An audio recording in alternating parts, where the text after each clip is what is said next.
Convener ఉండి all India Bharatiya Janata party సంఘటన మంత్రిగా ఉన్నటువంటి పెద్దలు గవర్నర్ బిఎల్ సంతోష్ గారిని కూడా టెలిఫోన్ ట్యాపింగ్ లో అక్రమంగా కేసులు పెట్టి ఇబ్బంది పెట్టాలని ప్రయత్నించింది టిఆర్ఎస్ ప్రభుత్వం.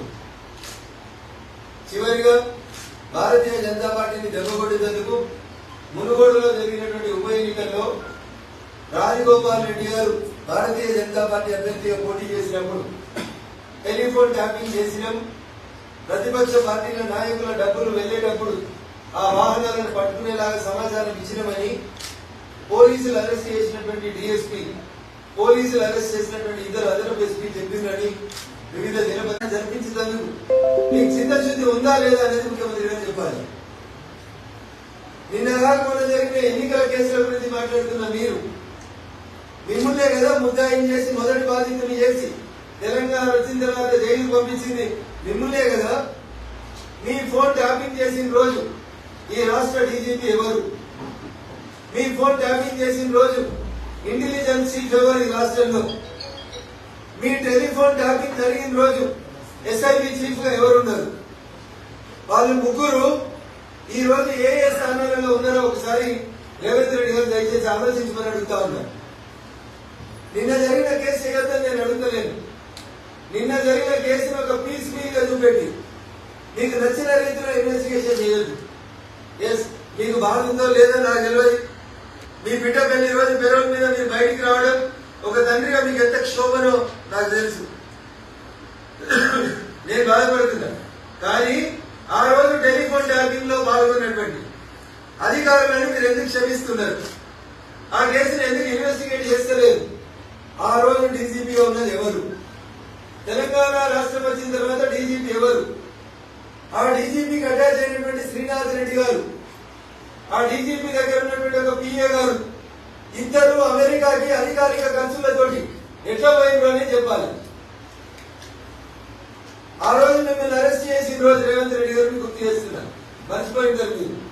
మీరు అప్పటి డీజీపీ మహేందర్ రెడ్డి గారిని ఉద్దేశించి మీరు మాట్లాడినటువంటి మాటల వీడియో మీకు పంపిస్తారు, ఒకసారి వినండి.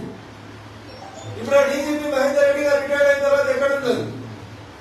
టెలిఫోన్ ట్యాపింగ్ ఇన్స్ట్రుమెంట్ కొనడానికి అప్పుడు డీజీపీ మహేందర్ రెడ్డి గారి ఆఫీస్ లో అటాచ్ అయినటువంటి శ్రీనాథ్ రెడ్డి గారిని మరి పిఏని ఈ ఇద్దరిని అమెరికా మీరు పంపించిరా లేదా? ప్రభుత్వం ఖర్చులు పెట్టి మీరు ఇద్దరు వ్యక్తుల్ని ఒక స్టాఫ్ ని అమెరికాకి ఎట్లా పంపించారు డీజీపీ గారు? అప్పటి డీజీపీ గారు ఒకసారి ఆలోచించాలి. ఒకవేళ మహేందర్ రెడ్డి గారికి ఏం తెలియదు, మహేందర్ రెడ్డి గారు ఏం చెప్పలేదు, ఎస్ఐబి చీఫ్ పంపించిందని అనుకుంటే ఒక నిమిషానికి ఒక వకీలు అడుగుతున్నాను నేను, రేవంత్ రెడ్డి గారు నా దగ్గర పనిచేసేటువంటి ఒక పనివాడు లేదా పని మనిషి లేదా నా డ్రైవర్ తప్పు చేస్తే మేము మా లీగల్ భాషలో చెప్తాం వికారియస్ లయబిలిటీ అని. అంటే తన దగ్గర పనిచేసేటువంటి వ్యక్తి తప్పు చేస్తే దానికి బాధ్యత వహించాల్సింది ఎవరంటే యజమాని బాధ్యత వహించాలి. సో ఈ టెలిఫోన్ ట్యాపింగ్ పరికరాలు కొన్నది ఎవరు? ఏ రోజు కొన్నారు? ఏ కంపెనీ నుంచి కొన్నారు? ఎన్ని డబ్బులు పెట్టి కొన్నారు? దీనికి సంబంధించి సమగ్రమైనటువంటి విచారణ జరగాలని, జరిపిస్తారండి. కాంప్రహెన్సివ్ గా మొత్తం టెలిఫోన్ ట్యాపింగ్ల మీద మీరు విచారణ జరిపించాలని నేను డిమాండ్ చేస్తున్నాను. అట్లా కాకుండా సెలెక్టివ్ గా నీకు నచ్చిన కేసులే చేస్తాం, నీకు నచ్చిన వాళ్ళని అరెస్ట్ చేస్తా అని చెప్తే దాన్ని నిన్నటి దాకా శాసనసభ్యునిగా నా టెలిఫోన్, నా కుటుంబ సభ్యుల టెలిఫోన్ కాపోయినటువంటి ఒక బాధితునిగా నేను మళ్ళీ ఈ రోజు మీ దృష్టికి తీసుకొస్తున్నా రేవంత్ రెడ్డి గారు. నేను ఈ రోజు మీ దృష్టికి తీసుకొస్తున్న రాష్ట్ర డీజీపీ గారు రఘునందన్ రావు నవంబర్ 2020 ఉప ఎన్నికల్లో దుబ్బాక నుంచి పోటీ చేసినప్పుడు ఆ ఉప ఎన్నికకు ఇన్ఛార్జ్ గా పనిచేసినటువంటి వ్యక్తి ఆ రోజు జిల్లా మంత్రి హరీష్ రావు. ప్రణీత్ రావు అనేటువంటి డిఎస్పీ లేదా ప్రభాకర్ రావు అనేటువంటి ఎస్పీ చీఫ్ ముఖ్యమంత్రి గారి ఆదేశాలు లేకుండా, జిల్లా మంత్రుల ఆదేశాలు లేకుండా, అప్పటి జిల్లా కలెక్టర్ గా పనిచేసిన వెంకటరావు రెడ్డికి సంబంధం లేకుండా రఘునందన్ రావు టెలిఫోన్ ట్యాపింగ్ అయిందా?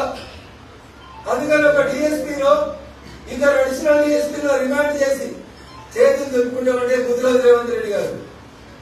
ఆ రోజు రఘునందన్ రావు ఉప ఎన్నికకు ఇన్ఛార్జ్ గా పనిచేసినటువంటి సందర్భంలో ఈ రాష్ట్ర ముఖ్యమంత్రిగా ఉన్నటువంటి చంద్రశేఖర్ రావుని మొదటి ముద్దాయిగా టెలిఫోన్ ట్యాపింగ్ లో పెట్టాలని రఘునందన్ రావుగా ఒక వకీలుగా భారతీయ జనతా పార్టీ దుబ్బాక ఉప ఎన్నికల్లో పోటీ చేసిన అభ్యర్థిగా చివరికి ఒక బాధితుడిగా నేను ఈ సందర్భంగా బాధతో రాష్ట్ర డీజీపీ గారికి ముఖ్యమంత్రి గారికి విజ్ఞప్తి చేస్తా ఉన్నా. ప్రణీత్ రావు గారు మొదటి ముద్దాయి చంద్రశేఖర్ రావు గారు కావాలి. రెండో ముద్దాయి ఆ ఉప ఎన్నికకి ఇన్ఛార్జ్ గా పనిచేసినటువంటి హరీష్ రావు అనే ప్రస్తుత సిద్దిపేట ఎమ్మెల్యే టెలిఫోన్ ట్యాపింగ్ లో రెండో ముద్దాయి కావాలి. మూడో ముద్దాయి ఆ రోజు మా జిల్లా కలెక్టర్ గా సిద్దిపేట జిల్లా కలెక్టర్ గా పనిచేసిన వెంకటరామరెడ్డి కావాలి.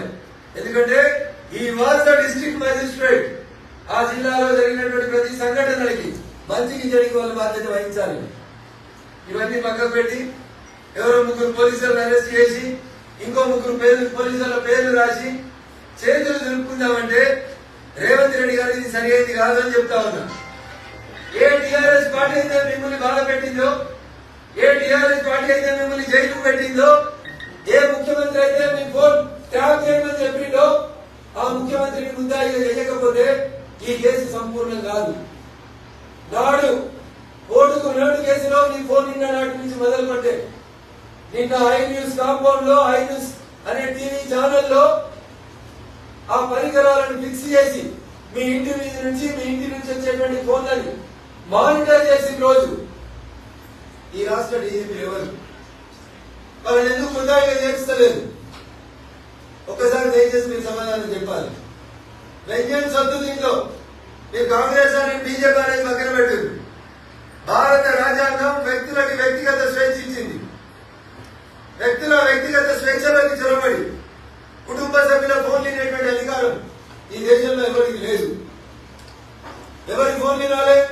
ఐఎస్ఐఎస్ తీవ్రవాదుల ఫోన్ వినాలి, వామపక్ష తీవ్రవాదుల ఫోన్ వినాలి, ఉగ్రవాదుల ఫోన్ వినాలి, జమ్మూ కాశ్మీర్ లో ఖలిస్తాన్ లో వేర్పాటువాదం పోషిస్తున్న ఫోన్ వినాలి.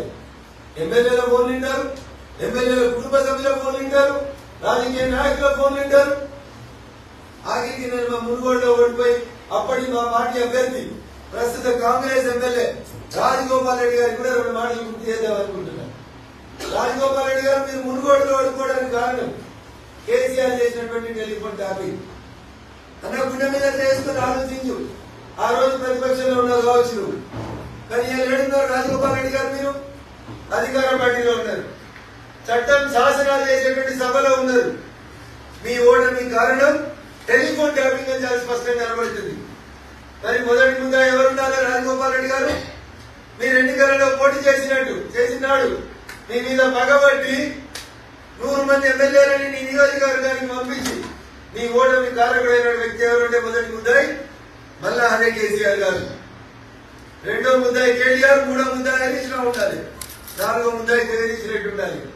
అసలు వీళ్ళ పేర్లు పెట్టకుండా ఎవరు చెప్తే పనిచేసినారు? ఎవరు?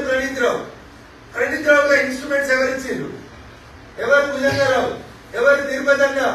వీళ్ళగా ఇన్స్ట్రుమెంట్స్ ఇచ్చినటువంటి డీజీపీ ఎవరు? ఇంటెలిజెన్స్ చీఫ్ ఎవరు? ఎస్ఐటి చీఫ్ ఎవరు?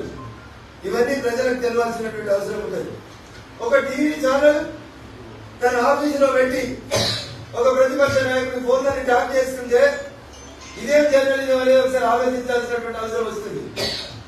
ఇంకా దిగజారిపోతారా? ఎవరిది ఐ న్యూస్? ఎవరి బినామీ ఐ న్యూస్ యజమాని? పైసలు ఎక్కడి? మనీ లాండరింగ్ జరిగిందా లేదా టీవీ ఛానల్లో? ఎవరి బినామీ ఆ టీవీ ఛానల్ యజమాని? ఎందుకు నోటీసులు ఇస్తలేరు? ఎందుకు పట్టుకొస్తలేరో చెప్పాలి. రాజీ పడుతుందా?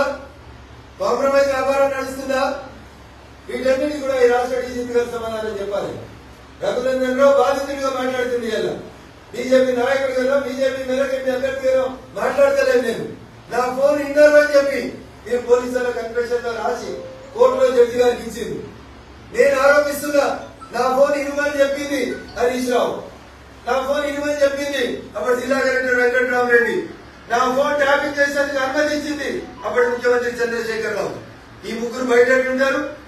అర్జెంట్ గా బస్ ఈ ముగ్గురు తెచ్చి లోపలైంది. ఆ ముగ్గురి ఫోన్లను సీజ్ అయింది. వాళ్ళు కూడా విదేశాలకు మారిపోతారేమో, ముందు వాళ్ళ పాస్పోర్ట్లు సీజ్ అయింది. నిన్న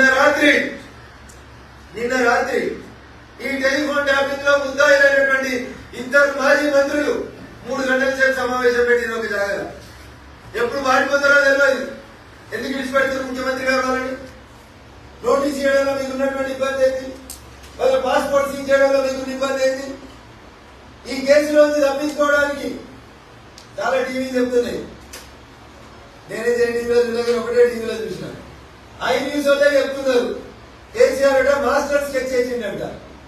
ఆ మాస్టర్ స్కెచ్ ఏంటంటే ఈ కేసులలోంచి ముఖ్యమంత్రి పేరు హరీష్ రావు పేరు పెట్టకుంటుంటే హరీష్ రావుని కాంగ్రెస్ పార్టీలోకి తొలగిస్తారట.